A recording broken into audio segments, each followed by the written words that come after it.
அட ஆடியா?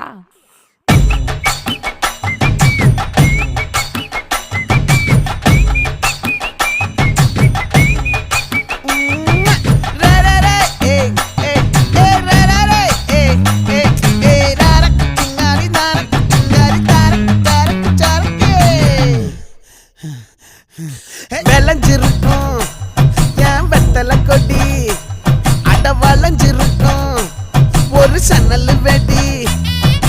தோட்டா ஒரு கண்ணால தொலைஞ்ச ஒரு பொண்ணால வாக்கா இந்த வம்பால வல விரிச்சிட வந்தாளே. பார்த்து வளைச்ச தேக்கு ஓம் பட்ட உடம்பு சோக்கு, என்ன குத்தும் குறும்பு மூக்கு, கொஞ்சம் ஓய்வை கொடுத்து தாக்கு.